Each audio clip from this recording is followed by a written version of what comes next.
Hello, bachon. Let's read this question. The question says, if two similar spring, each of spring constant K1 are joined in series, the new spring constant and time period would be changed by a factor. And the given options are A 1 by 2 root 2, B 1 by 2 2 root 2, C 1 by 4 2 root 2 और D 1 by 4 root two. तो चलिए सबसे पहले लिख लेते हैं की concept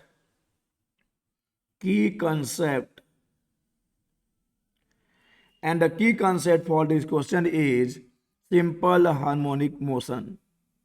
simple harmonic motion. Let's consider the system जिसमें कि हम स्प्रिंग और मास सिस्टम की बात करेंगे।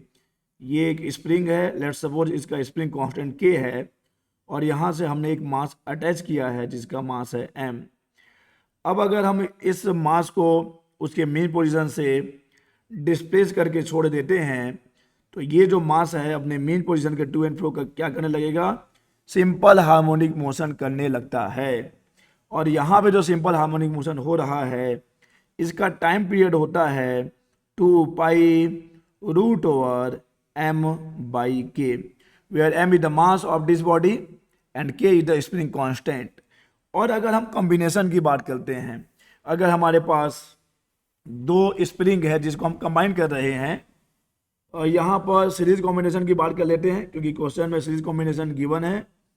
तो अगर दो स्प्रिंग को कंबाइन करते हैं लाइक दिस कि ये रहा फर्स्ट स्प्रिंग और ये रहा सेकंड स्प्रिंग और फिर यहाँ से मास m है, तो इस केस में जो इक्विवेलेंट, अच्छा लेट्स सपोज कि ये K1 है, इसका जो स्प्रिंग कांस्टेंट है पहले स्प्रिंग का K1 है और सेकंड का मान लीजिए K2 है।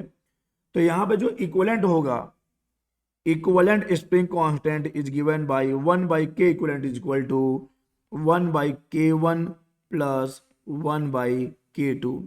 तो ये हैं कॉन्सेप्ट्स इस क्वेश्चन को सॉल्व करने के। चलिए इन कॉन्सेप्ट्स को यूज करते हैं, क्वेश्चन को सॉल्व करते हैं और देखते हैं कि कौन सा ऑप्शन हमारा करेक्ट ऑप्शन रहता है। तो क्वेश्चन में गिवन है कि दो स्प्रिंग जिसमें से कि दोनों का ही स्प्रिंग कांस्टेंट K1 है, उनको हमने सीरीज में कंबाइन किया है तो इक्विवेलेंट कितना हो जाएगा। So 1 by K equivalent, 1 by K equivalent is equal to हो जाएगा 1 by K1 plus 1 by K1 क्योंकि दोनों ही K1 है।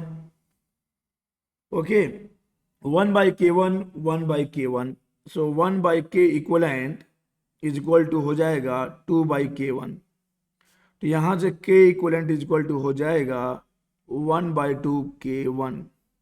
इट मीन्स अगर हमने स्प्रिंग को कंबाइन कर दिया सीरीज में तो उसका जो इक्विवेलेंट स्प्रिंग कांस्टेंट निकल के आएगा वो पहले वाले का 1 by 2 टाइम्स होगा, 1 by 2 टाइम्स होगा। वहीं अगर हम बात कर लेते हैं टाइम पीरियड की, चलिए टाइम पीरियड की बात कर लेते हैं। तो देखो टाइम पीरियड क्या होता है, टाइम पीरियड का फॉर्मूला होता है जैसा कि हमने की कंसेप्ट में लिख रखा है 2 pi root over m by k। तो अगर हम बात करें यहाँ पर t इज इक्वल टू कितना हो जाएगा, t इज इक्वल टू हो जाएगा 2 pi root over m by k1 हो जाएगा। t is equal to 2 pi root over m by k1। ये तो तब की बात है जब जो है हमने कंबाइन नहीं किया है, ये मीन्स कि इंडिविजुअल स्प्रिंग के लिए के केस में हो जाएगा। लेकिन जब हम जो कंबाइन कर देंगे दोनों स्प्रिंग्स को तो लेट्स सपोज कि अब टाइम पीरियड कितना हो जाता है, मान लीजिए कि अब टाइम पीरियड टी डैश हो जाता है। तो T dash is equal to कितना हो जाएगा, ये हो जाएगा 2 पाई, मास तो उतना ही रहेगा, बस यहाँ पे जो स्प्रिंग कांस्टेंट रखेंगे हम इक्विवेलेंट रखेंगे। तो T dash is equal to आ जाएगा 2 पाई m बाई और k 1 by 2 है ना, देख लीजिए 1 by 2 ऑफ K1 रख देंगे, 1 by 2 ऑफ K1 ये स्क्वायर रूट के अंदर है। तो T dash is equal to कितना हो गया, 2 पाई हो गया और ये 2 पर आ गया, ये मास आ गया, स्मॉल m लिया है तो हम स्मॉल m ही लेते हैं, कोई दिक्कत नहीं है। So small m by K1।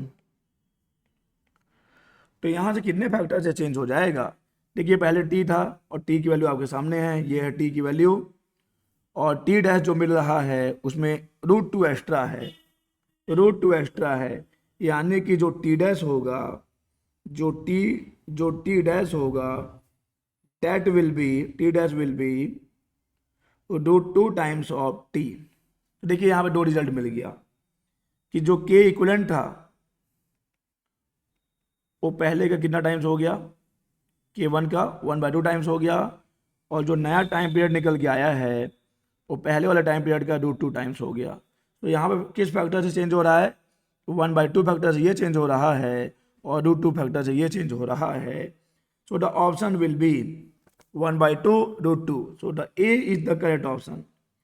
देख लीजिए ए यहाँ पे करेक्ट ऑप्शन हो जाएगा।